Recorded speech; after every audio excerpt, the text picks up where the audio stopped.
ഇറാനിലെ ആണവ കേന്ദ്രങ്ങൾ ആക്രമിച്ച് അമേരിക്ക കൂടി നേരിട്ട് കളത്തിലിറങ്ങിയതോടെ ഇസ്രായേൽ ഇറാൻ സംഘർഷം കൂടുതൽ പുതിയ തലത്തിലേക്ക് എത്തുന്നു. അമേരിക്കൻ ആക്രമണത്തിന് പിന്നാലെ ഇസ്രായേൽ നഗരങ്ങളിൽ ഇറാൻ മിസൈൽ ആക്രമണം നടത്തി. ജെറുസലേമിലും ടെല്ലവീവിലും തുറമുഖ നഗരമായ ഹൈഫയിലും വലിയ സ്ഫോടനങ്ങളുണ്ടായി. 30ഓളം ബാലിസ്റ്റിക് മിസൈലുകൾ ഉപയോഗിച്ചാണ് ഇറാന്റെ പ്രത്യാക്രമണം. ഇന്ന് പുലർച്ചെയാണ് B-2 ബോംബർ വിമാനങ്ങൾ ഉപയോഗിച്ച് ഇറാൻ ആണവ കേന്ദ്രങ്ങളിൽ അമേരിക്ക ആക്രമണം നടത്തിയത്. അമേരിക്ക നേരിട്ട് സൈനിക നടപടികളിലേക്ക് നീങ്ങുന്നതിൽ രാജ്യത്തിനുള്ളിലും പുറത്തും വലിയ എതിർപ്പുകൾ ഉയർന്നിരുന്നു. ഇത് തള്ളിയാണ് സൈനിക നടപടിക്ക് അമേരിക്കൻ പ്രസിഡന്റ് ഡൊണാൾഡ് ട്രംപ് തീരുമാനമെടുത്തത്.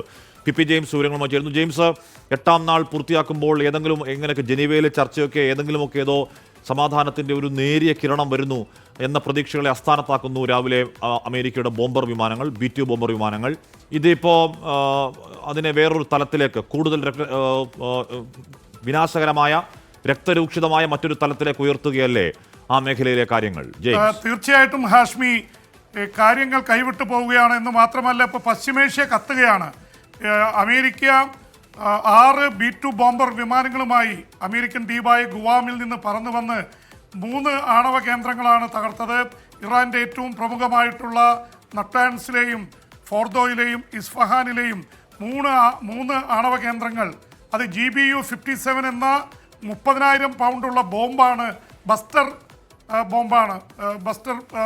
ബോംബുകൾ വെച്ചുകൊണ്ടാണ് ഇത് തകർത്ത്, ബങ്കർ ബസ്റ്റർ ഉപയോഗിച്ചാണ് തകർത്തിട്ടുള്ളത്. എന്തായാലും ഇറാൻ പറയുന്നത് ആ തരത്തിലുള്ള ഒരു നഷ്ടവും സംഭവിച്ചിട്ടില്ല, ആണവ ചോർച്ച ഉണ്ടായിട്ടില്ല എന്ന് പറയുമ്പോഴും ഇത് പെനിട്രേറ്റ് ചെയ്ത് 200 അടി വരെ പോകുന്ന ബോംബുകളാണ്.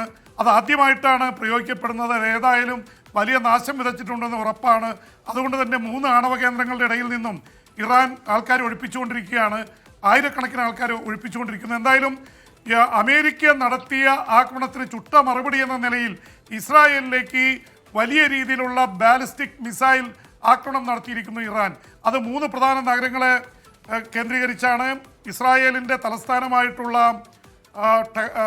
ടെല്ലവീവ്, ഒപ്പം തന്നെ തുറമുഖ നഗരമായിട്ടുള്ള ഹൈഫ, പുരാതന നഗരമായ ജെറൂസലം, 3ഇടത്തും തീഗോളങ്ങൾ പറക്കുന്നതിൻ്റെ ദൃശ്യങ്ങൾ പുറത്തു വന്നിട്ടുണ്ട്. അയൺ ഡോമുകൾക്ക് തടയാനായില്ല. 30 ബാലിസ്റ്റിക് മിസൈലുകളിൽ നല്ലൊരു ശതമാനവും പതിച്ചു. വലിയ നാശനഷ്ടങ്ങൾ ഉണ്ടായിട്ടുണ്ട്. അപ്പോൾ തിരിച്ചടി തുടങ്ങിയിരിക്കുന്നു. ഇനി തിരിച്ചടിക്കാൻ പോകുന്നത് ബഹ്റൈനിലെയും മറ്റ് അമേരിക്കൻ താവളങ്ങളിലെയും ലക്ഷ്യം വെച്ചാണെന്ന് ഇറാൻ പറയുന്നു. ഇറാൻ തിരിച്ചടിച്ചാൽ അതിനേക്കാൾ ശക്തമായിട്ടുള്ള തിരിച്ചടി ഇനിയും വരുമെന്ന് അമേരിക്കൻ പ്രസിഡന്റ് ഡൊണാൾഡ് ട്രംപ് കുറ്റപ്പെടുത്തുന്നു, അല്ലെങ്കിൽ അവർ മുന്നറിയിപ്പ് നൽകുന്നു. അപ്പോൾ അതിനിടയിലാണ് ഈ തരത്തിലുള്ള സംഭവവാസങ്ങൾ ഉണ്ടായിട്ടുള്ളത്. ഹാഷ്മി, ഇത് കൈവിട്ട കളിയിലേക്ക് പോവുകയാണ്.